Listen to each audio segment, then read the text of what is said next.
오늘 강연 할 수 있게 기회 주신 강수준 시장님 이하 저희 스태프분들 감사드리고요. 시임새가 좋네요. 오늘 어쨌든 좀 아무쪼록 좋은 이야기 또 조금이라도 조금 얻어가실 수 있는 이야기 드릴 수 있도록 노력을 좀 해보겠습니다. 오늘 제가 말씀드릴 주제를 나름대로 조금 뭐랄까 재미있게 각색을 해봤어요. 그래서 슈바신법이라고 적어놨는데 위에 지금 그림자 때문에 잘 안 보이지만 제가 부제를 뭐라고 달았냐면 주화인마에 빠진 슈퍼바이저를 위한 슈바신법이라고 달았습니다.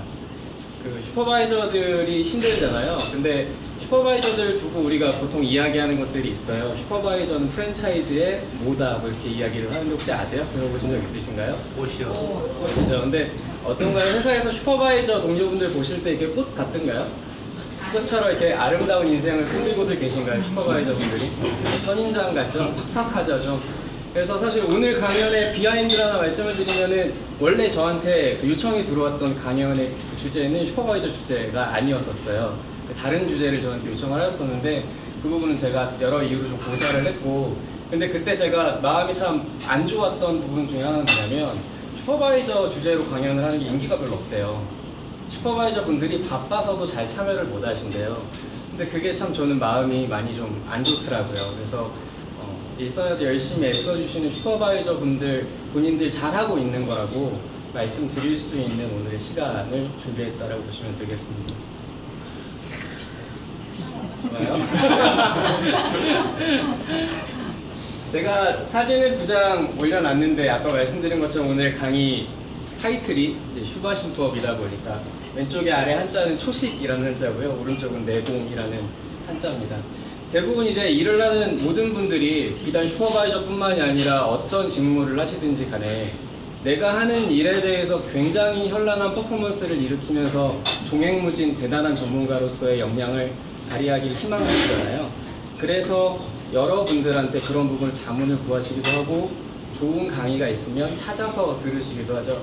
일종의 멘토를 구하려는 작업들을 많이 하시잖아요. 특히 요즘 같은 경우는 저는 SNS를 하지 않습니다만은 무언가 서로 배우고 교류하고 내가 열심히 무언가 다른 배움을 갈구한다라는 게 어쩌면은 그냥 개인의 미덕이 된 사회라서 사실 공부 지금까지 많이 하셨는데도 일하는 와중에 짬짬이 공부하려고 노력들을 많이 하고 계신 걸로 알고 있습니다. 그런 일에 대한 배움이 제가 생각을 할 때에는 이런 초식과 같은 거라고 생각을 해요. 그러니까 내가 어떻게 하면 칼을 더 잘 쓰고 어떻게 하면 주먹을 더 잘 쓰고 이런 것들을 배워나가는 과정인 거라고 생각을 합니다. 근데 과연 그게 능사일까라고 생각했을 때 저는 아니라고 생각을 해요. 훨씬 더 중요한 것은 본인이 쌓여진 내공이 있느냐, 충분한 내공이 쌓였을 때에는 주먹 한번 내딛는 것만으로도, 발차기 하나만으로도 적들을 충분히 다 물리칠 수가 있는데 내공이 하나도 없는 상태에서 내가 주먹질 발길질을 해댄들 그게 과연 대단하고 파괴력 있는 무기가 될까라고 생각을 합니다.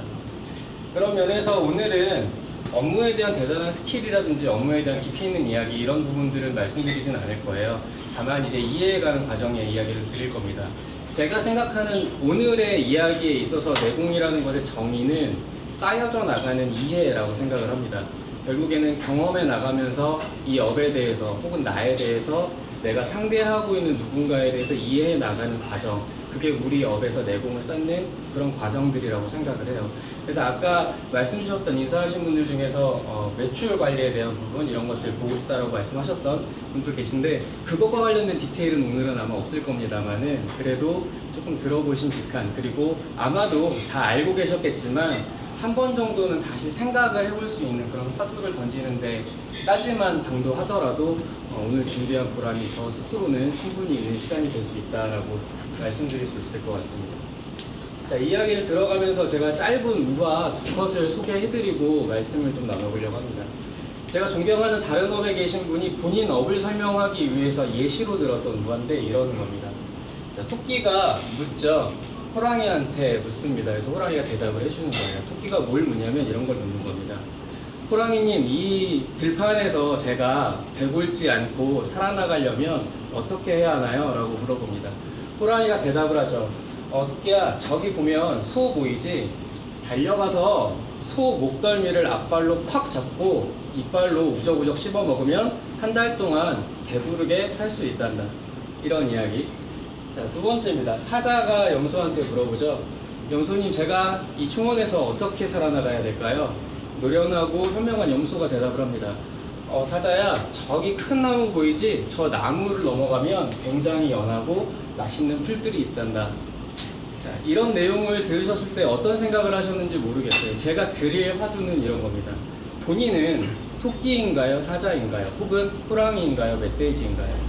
내가 만약에 호랑이인데 나를 가르쳐주고 있는 내 사수가 토끼라면, 혹은 나는 초식동물인 염소인데 내가 무언가 배우려고 하고 있는 나보다 선배가 사자라면 그 사람들이 가르쳐주는 사냥술이 과연 나에게 실질적인 도움이 될 수 있을까? 그런 부분에서 제가 아까 말씀드렸던 것처럼 업에 대한 스킬보다는 다른 부분이 더 중요하지 않을까라고 생각을 하는 겁니다.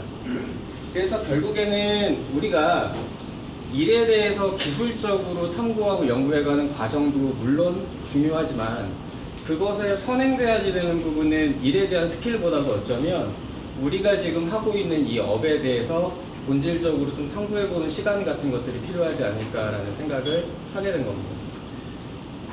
그래서 오늘 말씀드릴 내용은 어떤 초식에 대한 내용이 아니라 전체적인 이해, 이 업에 대해서 또는 나와 상대에 대해서, 그렇다고 모든 것을 포괄적으로 다 아우를 수는 없겠지만 그래도 일정 부분 한 번 정도 생각해 볼 수 있는 시간, 그 시간이 되기를 바랍니다. 결국에는 이 전체적인 느낌이라는 것은 아까 우리가 동물의 우화에서도 봤지만 사냥술이 아니라 이런 거라고 저는 생각을 해요. 좀 있으면 겨울이 올 거다, 아니면 좀 있으면 여름이 올 거다. 여름이 오면 비가 많이 내릴 건데 이런 날씨에 이런 징후가 보이면 비가 올 것이다, 이런 것들이겠죠. 그걸 안다고 해서 겨울이 오는 것을 막을 수는 없을 겁니다. 근데 다만 겨울이 올 거를 미리 알고 있다면 조금 더 두툼한 외투를 입고 겨울을 날 수 있는 준비는 하실 수가 있을 거라고 봅니다. 흔히 슈퍼바이저들이 일을 하면서 가맹점주님과의 여러 가지 갈등이라든지 업에 대한 스트레스가 많이 쌓였을 때 저랑 동료들이 그런 이야기도 가끔 하긴 했었거든요. 거기에서 이제 모티브를 얻어서 이렇게 강의 기획을 하기도 했던 거지만 야, 김대리 왜 저러고 있니? 담배 피고 있으니까요, 하루 종일. 김대리 오늘 어디 점주님 아시잖아요. 점주랑 통화하다가 내상 입었어요, 이런 이야기. 그런 내상을 입고 주아인마에 빠지는 경우들을 어떻게 하면 조금 줄여줄 수 있을까? 그것은 결국에는 대단한 절대 비급을 가진 무공이 아니라 계속된 경험치와 내공, 그리고 이 일에 대한 이해가 조금씩 쌓여나가는 과정에 있지 않나라고 개인적으로 생각을 합니다.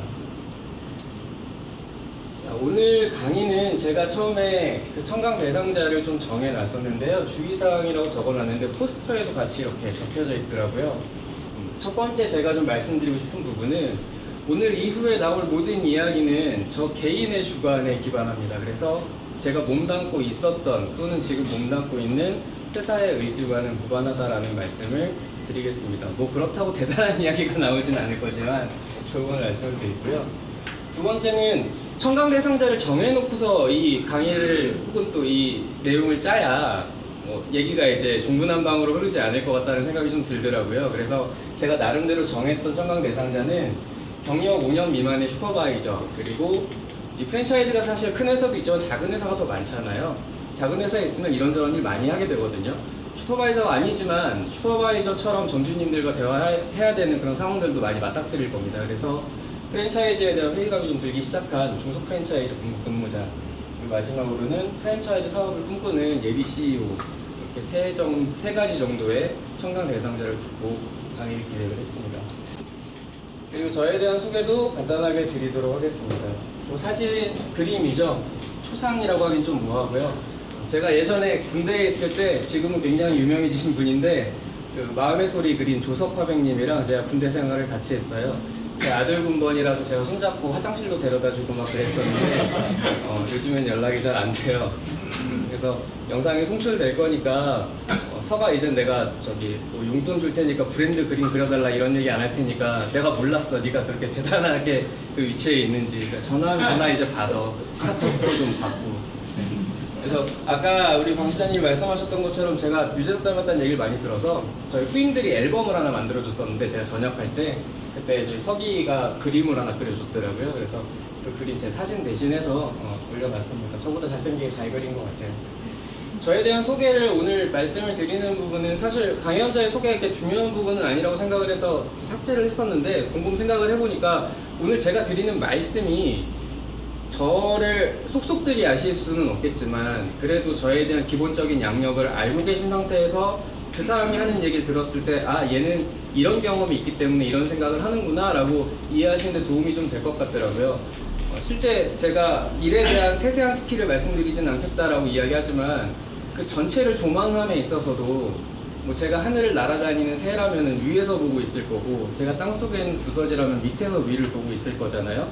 그래서 제가 바라보는 시각이 어떤 시각인지 아시려면 제가 어떤 회사에서 대충이나마 근무했는지 아시는 게 도움이 좀 되실 것 같아서 간단하게 적어봤습니다. 저 80년생이고요. 올해 38살 됐습니다. 정치외교학과 다니던 도중에 저희 선배님이 그때 IF 조금 지나고였는데 제가 99학번이니까요. 저희 선배님이 그 학교를 졸업을 하시고 취업을 하셨는데 저는 저희 과가 이제 법정 계열이었으니까 그런 데 가실 줄 알았는데 차에다가 지금 보니까 이제 그 생통이죠. 하이트 생통을 잔뜩 싣고서 어느 날 오신 거예요. 그래서 알고 보니까 이제 하이트에 취업을 하시고 또 어떤 선배는 차에다가 잼을 잔뜩 싣고 있길래 봤더니 오뚜기에 취업을 하시고 그래서 전공과는 전혀 무관한 길들을 걸어가시길래 근데 그분들이 취업 잘 되신 케이스였군요. 그때 당시에. 그래서 아 뭔가 좀 실전적인 학교를 다녀야 되겠다 그런 과를 그래서 부동산과로 이직을 하게 되고 졸업한 이후에 이제 그쪽으로 처음에 사회생활을 시작을 하게 됩니다. 그래서 이른바 이제 부동산 컨설팅이라고 얘기하죠. 점포, 상가 점포 임대를 주로 하는 부동산 컨설팅 일을 시작을 해서 작지만 조그마한 인원들을 꾸려서 팀장까지 하고 나왔었고요. 이때 당시에 이제 이 일을 하면서 프랜차이즈에 대해서 간접적으로나마 경험을 했던 계기가 이제 생겼던 것 같아요. 이때 당시가 지금으로부터 10년 훌쩍 전이니까 기억하시는 분도 계시겠지만은 주점 중에 지짐이라는 브랜드가 있어요. 네, 그때 당시에 피쉬앤그릴이랑 쇼프랑 해서 거의 뭐 삼각편대를 이루어서 막 올라갔던 그런 이제 전설의 브랜드 중에 하나인데 당시에 이제 지짐이랑 계약을 해서 지짐이 가맹은 아니지만 지짐이 가맹하실 분들이 점포를 찾으실 때 점포 알선을 많이 좀 해드렸었죠. 그러면서 이제 아 프랜차이즈가 이런 거구나 라고 그때 먼 발치에서나마 조금 이제 좀 배우고 또 알아갔던 시간이었던 것 같습니다. 근데 다니다 보니까 저랑은 적성이 좀 많이 안 맞더라고요. 제가 영업에 대한 어떤 재능이나 아니면 그런 열정이라든지 이런 집요함 이런 게 좀 되게 없는 타입이에요. 그래서 다니다가 이직을 해야 되겠다라고 생각을 하고 결혼을 하면서 인생을 새로 바꿔보자라는 그런 생각하에 이제 다른 직장을 알아보는데 또 했던 밥이 그 밥이라고 당장 다른 데 가기가 어렵더라고요. 그래서 프랜차이즈 업체에 영업 직원으로 들어가게 됩니다. 그래서 이제 매장 개설하는 일을 하게 되고 아까 말씀드렸던 것처럼 제가 영업에 대한 재능이 없다 보니까 성과가 별로 안 나와서 근데 또 버리기에는 인건비가 싸니까 그러니까 이제 저희 회사 대표님이 너 그러지 말고 이번에 새로 브랜드 런칭할 건데 기획하는 거 한번 해봐라 이래가지고 치킨 브랜드를 하나 런칭하는 일을 맡아서 일을 시작을 하게 됐습니다. 그러면서 이제 슈퍼바이저 쪽의 업무도 겸업을 하게 됐고요. 그러다가 이제 현재는 뭐 여러 가지 업무를 다 같이 총괄하는 자리까지 오게 됐습니다. 지금까지 경험했던 업종은 호프 전문점, 그리고 포차, 치킨, 일본 음식점, 쌀국수 전문점 작은 형태, 그리고 현재는 베이커리 카페랑 레스토랑 운영하는 회사에 재직 중이고요. 브랜드 가맹점 수는 한 개 브랜드당 최대 270호점까지의 브랜드는 운영해봤던 경험이 있고요. 또 새로 런칭해서 매장 2개 정도 운영한 상태에서 종결됐던 브랜드도 있었습니다. 직접 관리했던 매장의 수는 최대 67개점, 혼자 맡았던 매장의 최대 수가 67개점이었던 것 같더라고요. 정확하진 않습니다. 대략 저 정도였던 걸로 제가 기억을 해요.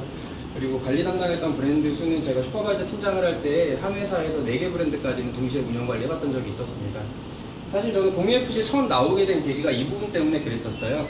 이 다 브랜드를 운영할 때 있어서 어떤 노하우를 가지고 있어야지 이게 좀 될까. 한 2개 브랜드까지는 괜찮았는데 3개 넘어가니까 너무너무 힘들더라고요. 그래가지고 나와서 여러분들한테 이렇게 자문 구하고 그랬던 기억이 있습니다. 제가 가지고 있는 이력의 특징이라고 말씀드릴 수 있는 게 2가지 정도가 있는데요. 하나는 제가 슈퍼바이저의 경력이 이 업에서 가장 길지만 슈퍼바이저로 시작을 했던 직원이 아니라 조금 다른 테크트리를 타고 올라왔던 직원이라는 게 조금 특이할 만한 상황이실 겁니다. 영업을 하다가 슈퍼바이저로 이직하는 경우가 제가 알고 있기로는 그렇게 흔하지는 않은 상황인 것 같아요. 보통 조리를 하시다가 슈퍼바이저를 하신다든지 메뉴 개발자에서 슈퍼바이저를 한다든지 이런 경우들은 왕왕 있는데 영업 직군에서 슈퍼바이저로 가는 경우가 조금 드문 경우입니다. 2번째 특기할 만한 점은 제가 지금까지 다녔던 회사가 이렇게 보면은 되게 많아 보이지만은 지금 현재 회사까지 총 3개 회사입니다. 그러니까 많은 회사를 다녀보진 않았어요. 요 전 직장 같은 경우는 제가 창립 멤버로 들어가서 7년가량 근무를 하고 나왔거든요. 그러다 보니까 회사의 초기, 창립 시기부터 회사가 조금 안정되면서 발전해 나가는 시기까지의 그런 과정들을 조금 그래도 옆에서 같이 살펴볼 만한 그런 경험이 쌓였다라는 부분이 제가 가지고 있는 경력의 특징이라면 특징일 수 있겠습니다. 그래서 그런 사람이 말씀을 드리고 있는 거니까 그거를 감안하셔서 들어주시면 될 것 같아요. 반면에 제가 못 가지고 있는 부분은 이런 거죠. 크고 업무 분장이 아주 세밀하게 쪼개져 있는 회사에 근무하지 않았기 때문에 그런 분장과 조직화에 대한 능력은 상대적으로 조금 결여될 수밖에 없습니다. 이 일 저 일 다 하는 회사에 보통 있었다라는 말씀이죠. 자, 그래서 오늘 제가 말씀드릴 내용은 아까 서두에 말씀드린 것처럼 무언가 이해를 해나가는 과정에서 어떤 것들을 이해했으면 좋겠냐면은 첫 번째는 저희 업이 어떤 부분들이 다른 업과 조금 차이가 있는지 그 부분을 말씀을 드리고 싶고요. 두 번째는 이 일을 하고 있는 우리, 저는 이제 슈퍼바이저를 대상으로 이야기를 하는 거죠. 슈퍼바이저 스스로 내가 해야지 되는 업무, 또 내가 하고 있는 부분에 대해서 좀 그동안 벽이라고 느꼈던 부분들이 왜 발생이 됐는지, 세 번째는 우리 점주님들을 어떻게 이해하는 것이 좋을지, 그리고 마지막으로는 이 내용을 한 10가지 정도 요약해보는 시간을 갖도록 하겠습니다. 사실 많은 내용을 말씀드릴 수는 없어요. 시간도 한정되고 하다 보니까 사실 이런 얘기는 같이 앉아서 이렇게 소주 마시고 하면서 밤새 도당도당 얘기하는 게 좋긴 좋은데 이제 공유FC가 건전한 모임이다 보니 주류 문화를 이렇게 지향하진 않아서 오늘 피자를 드시면서 말씀을 들어보시도록 하겠습니다. 자, 첫 번째 이제 저희 업에 대한 부분을 보실 겁니다. 두 가지 내용을 보실 거예요. 하나는 관계고요. 그 다음 내용은 갈등에 대한 부분입니다. 자, 우리가 관계를 생각을 할 때 이런 부분을 한번 보시면 좋을 것 같아요. 이게 글씨가 잘 안 보이시죠? 깨져서 나오네요. 제가 읽어드릴게요. 네이버에 제가 이 키워드로 쳤을 때 나오는 기사들 캡처한 건데, 자, 글은 이렇게 써 있습니다. 우린 가맹점이라 쓰고 가족점이라 읽는다. 자, 이 이야기를 들었을 때 어떤 느낌이 드세요? 그러니까 진정성이 느껴지세요? 아니면 상술이 느껴지세요? 상술이 느껴지죠. 저는 이게 진정성에서 발효됐다라고 하더라도 그거를 비아냥거릴 의도는 전혀 없습니다. 정말로 진심으로 가맹점이 내 가족 같다라고 생각하는 거는 당연히 비아냥거릴 만한 대상이 아니잖아요. 되게 숭고한 가치인 거잖아요. 그리고 반면에 이게 상술일 뿐이라고 하더라도 그것을 비난하고 싶은 생각이 전혀 없습니다. 왜냐하면 우리 업뿐만이 아니라 어떤 업이든지 간에 가족, 사랑, 우정, 뭐 이런 것들, 그런 기치를 슬로건화해서 마케팅하는 사례는 더없이 많이 있잖아요. 고객을 가족처럼, 이런 것들 그렇잖아요. 나쁜 거 아니라고 저는 생각을 해요. 다만 제가 여기서 화두로 던져보고 싶은 내용은 다음에 두 가지입니다. 첫 번째 하나는 이겁니다. 만약에 진정성을 가지고 가맹점을 가족이라고 생각하지 않는다면, 그런 프랜차이즈 본사라면 그럼 나쁜 본사입니다. 그런 본사는 비난받아야지 될, 도덕적으로 그런 본사일까에 대한 부분을 하나의 화두로 드리고 싶고요. 두 번째로 드리고 싶은 화두는 뭐냐면, 우리는 마케팅적인 측면에서 고객 유치를 위해서 이것을 마케팅 전술로 가족이라고 포장한 슬로건을 내걸고 있는데, 그러면 그런 회사에 근무하는 우리는 스스로가 고객한테 맞춰놓은 그 프레임에서 자유로운가? 나는 정말 가족처럼 이 매장을 상대하지 않아도, 내가 더 많은 무언가의 서비스를 하지 않아도 나 스스로 당당한가? 그 프레임에서 자유롭게 일을 하고 있는가에 대한 부분입니다. 요즘에 프랜차이즈가 여러 방면에서 문매를 맡고 있잖아요. 근데 기사 하나하나 보면 다 잘못한 게 맞아요. 그분들이 잘못했기 때문에 그분들은 비난받아야 됨이 마땅하지만, 제가 지금 말씀드린 이 두 가지 내용들이 어떤 의미에서는 필요 이상의 기대를 우리가 좀 떠안고 있는 국면에 있지는 않는가라는 생각입니다. 가족 같다라는 거는 그 전부터 많이 회자가 되어 왔었어요. 이런 시도 있잖아요. 그렇죠? 이 시의 제목은 가족 같은 회사입니다. 어쩌다 가족이 이렇게 됐을까에 대한 부분이죠. 자, 우리가 관계를 맺는다라고 할 때 서로가 관계에 대한 입장 정리를 어떻게 하는지가 굉장히 중요한 부분인데, 우리가 하고 있는 업을 여러 가지로 정의 내릴 수 있지만, 만약에 서비스 측면에서 서비스업이다라고 정의 내릴 때에는 프랜차이즈를 여러 방면에서 이야기하잖아요. 유통업이라고도 이야기하고 교육사업이라고도 이야기하고 하지만 어떤 면에서는 또 용역을 제공하는 서비스업이라고 이야기하는 것도 틀린 이야기는 아니니까요. 그럼 다른 회사를 한번 벤치마킹을 해볼까 합니다. 자, 지금 보시는 이 항공사는 KLM 네덜란드 갤럭시 S6는 아니고요. KLM 네덜란드 왕립항공이라고 하는 항공사입니다. 무려 왕립이라는 글이 들어가는 항공사죠. 자, 거기에 있는 스튜어디스가 손님한테 이런 말을 했다라는 게 기사에 한번 났던 적이 있어요. 무슨 말을 했었냐면 지금은 쉬는 시간입니다. 혹시 필요한 것이 있으신가요? 라는 말을 했다라고 합니다.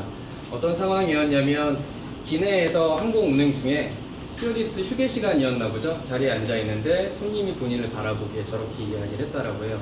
자, 이 이야기를 똑같이 우리 업에 치환해서 자, 내가 일요일입니다. 일요일날 주말에 집에서 쉬고 있는 슈퍼바이저예요. 가맹점주님한테 전화가 오죠.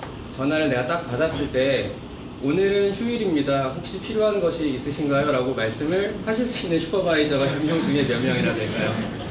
저는 그렇게 많지 않을 거라고 생각을 해요.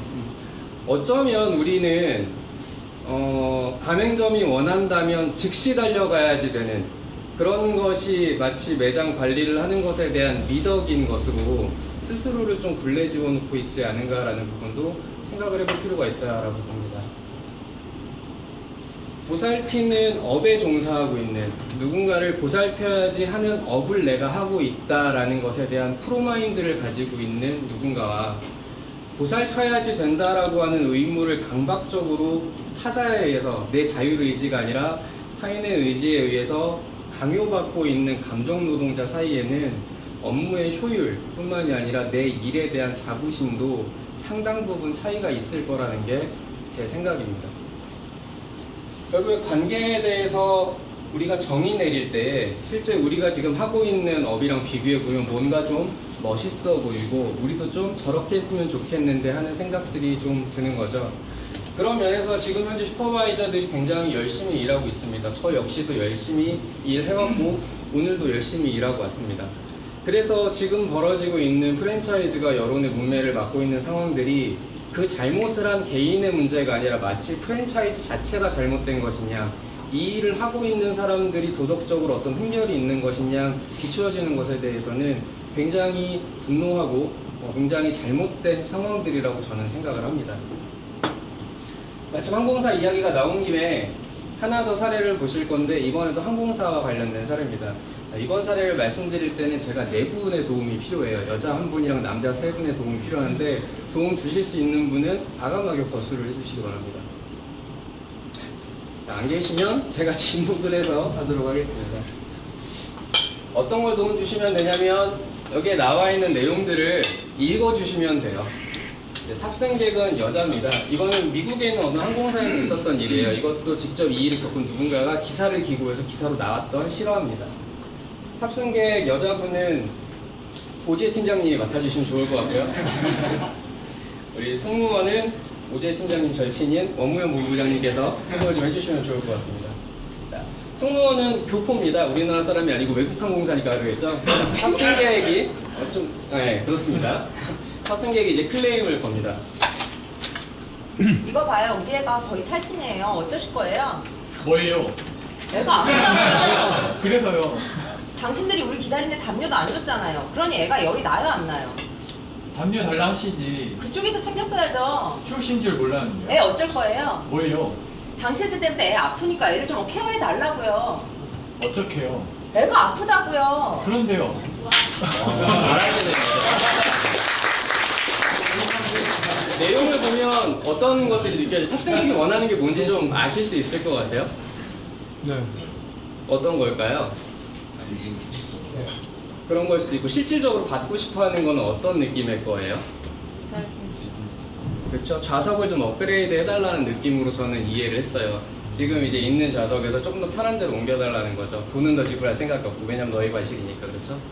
자, 그래서 이렇게 이야기를 하고 있는 과정 중에 미국 항공사니까 미국인 승무원이 이 건에 합류를 합니다. 그래서 빨간색의 미국인 승무원은 우리 마케팅 방장님이신 이명진 팀장님께서 해주시면 되겠습니다. 할까요? 네, 하시면 됩니다. 영어로. 영어로. 한국말. 정말로. 왜? 무슨 일이야? 애가 아프대. 그런데 케어해달래. 어떻게? 몰라. 어떻게 케어해야 되는 거야? 애가 아프잖아요. 그런데요. 여기 서서 애를 쳐다봐 달라고요? 아니 그런 게 아니라 뭔가 아이에게 더 편한 장소를 제공해 달라고요. 어딜요? 그걸 찾아보라고요. 뭐라는 거야? 몰라. 되게 잘하시네요. 자, 그래서 이 상황에서 이번에는 시끄러우니까 기장님이 나오시게 되는 거죠. 지금 대본을 읽고 계신 우리 조파체장님께서 기장 역할을 맡아주시면 되겠습니다. 보라색입니다. 왜 그래요? 검은색. 애가 아프대요. 여기서 우리가 애를 봐줘요? 아니 그게 아니고요. 그럼요. 애를 좀 케어를 좀 더 편하게. 아기가 많이 아파요? 아기가 많이 아픈가요? 네. 그럼 내리세요. 손님 내리시래요. 네? 우린 아픈 사람을 못 태워요. 의사가 없어요. 여기 의사 없어요. 내리래요. 무슨 소리예요? 프레임이 좀 전환이 된 거죠. 네, 이어서 기장님이 또 말씀을 하십니다. 빨리 내려요. 우리 출발해야 돼요. 출발 시간 다 되었네요. 빨리 내리래요. 아니 지금 보니 좀 나아진 것 같아요. 안 아프대요. 그래도 걱정돼요. 내리세요. 그래도 내리래요. 아니에요. 그냥 갈게요. 이리 보세요. 그럼 각서 써요. 애한테 문제가 생겨도 저희가 책임질 수 없습니다. 각서 쓰실래요? 네. 네, 그렇게 비행기가 출발했다라는 내용입니다. 애써주셨습니다. 감사합니다. 이 기사가 나왔을 때 밑에 있는 댓글들을 제가 한번 봤어요. 어떤 식의 내용들이 있었냐면은 양쪽 극단으로 나뉘어져 있는 댓글들이었어요. 한쪽은 뭐냐면 미국 항공사가 가지고 있는 이런 저질의 서비스. 애가 아프다는 엄마가 이런 이야기를 하는데 그 행간을 못 읽고 아무런 조치를 해주지 않은 너무너무 냉정한 이런 서비스에 대한 붕괴들이 한쪽 축에 있었고요. 나머지 한쪽 축에는 어떤 것들이 있었냐면 이런 한국인의 윽박지르는 듯한 이런 저질스러운 문화, 본인이 요구할 수 없는 것을 마치 당당하게 요구하는 이런 문화의 저급함에 대해서 또 한쪽에서는 자극적인 비아냥들이 있었습니다. 어느 입장이세요? 서로가 다 틀리시겠죠?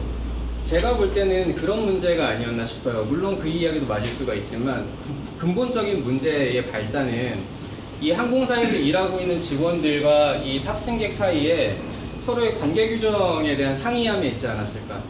이 탑승객이 스스로 받을 수 있는 권리라고 생각했던 부분의 지정과 이 항공사에 있는 직원들이 우리가 지불받은 요금만큼 제공할 수 있는 서비스에 대한 수준이 굉장히 많이 괴리를 일으켰던 상황이라고 저는 생각을 합니다.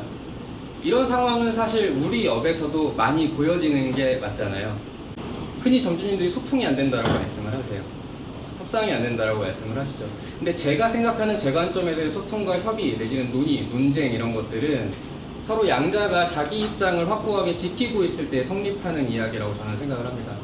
한쪽에서 감정적인 논리의 프레임을 가지고 접근했을 때 그 프레임에 휘둘려서 내가 가지고 있는 입장은 도외시한 채로 이렇게 기운다면 이건 결코 대등한 입장의 관계가 될 수 없다라고 저는 생각을 해요. 대등한 관계에서 이야기가 됐을 때 그때 비로소 관계도 올바르게 정립할 수 있는 부분이다라고 생각을 합니다. 자, 그런 면에서 관계라는 단어를 놓고 볼 때 둘 이상의 사물사람 뭐 이런 것들이 어떤 일련의 관련을 맺는 것이라고 이야기를 하는데 자, 관계라는 거는 어떻게 생성이 될까요? 세상을 살다 보면 온갖 관계들을 겪으며 살아가잖아요. 부모 자식의 관계는 잉태하고 출산함으로 인해서 형성이 될 거고 형제 사이의 관계는 같은 핏줄을 공유함으로 인해서 형성이 될 거고 친구 사이의 관계는 우정을 통해서 형성이 되겠죠. 근데 서로가 대가를 요구하지 않는 관계 외에 대가를 원하는 관계들도 있잖아요. 예를 들면 그런 관계도 우리는 무수하게 맺고 있죠. 지금 다들 가지고 계시는 이런 핸드폰 같은 경우도 관계를 맺고 계시죠. SK텔레콤이나 KT나 그렇죠. 혹은 LG나 그런 곳들과 관계를 맺을 때에는 원하는 바가 서로에게 있죠. SK텔레콤은 여러분을 통해서 돈을 벌기를 원할 겁니다. 그렇죠? 여러분은 그 통신사를 통해서 통신 서비스를 받기를 희망하시죠. 집에서 우리가 불을 트면 불이 나오는 전기 같은 경우도 한전은 우리를 통해서 돈을 벌고 우리는 한전으로부터 전기를 공급받고 있죠. 그러면 가맹점과 본사는 어떤 것들을 주고받는 관계일까요? 본사는 가맹점을 통해서 돈을 벌고 싶죠. 돈을 벌어야 해요. 사업이기 때문에. 가맹점주는 그 돈을 지불한 것만큼 무언가를 얻고 싶어 하죠. 그 브랜드가 유명한 브랜드라면 그 브랜드의 상표, 그 브랜드의 인지도를 얻고 싶어 할 거고, 설사 유명하지 않더라도 이 브랜드를 운영하는 사람들이 가지고 있는 서비스, 메뉴에 대한 전수, 그리고 내 상권 내에서 내가 이 매장을 운영할 권리, 이런 것들을 여러 가지 방법을 통해서 금전을 지불하고 그 대가를 얻게 되죠. 이렇게 둘 이상의 사람들이 혹은 둘 이상의 어떤 주체가 서로 이런 관계를 맺게 될 때, 서로가 원하는 어떤 것들이 있을 때에는 두 가지 관점의 생각을 해볼 필요가 있다고 저는 생각을 합니다. 하나는 나는, 또 이쪽에 있는 나는 상대를 이용해야지 되기 때문에 이용하기 위해서 약속된 사안들이 반드시 지켜져야지 됩니다. 이게 첫 번째고요.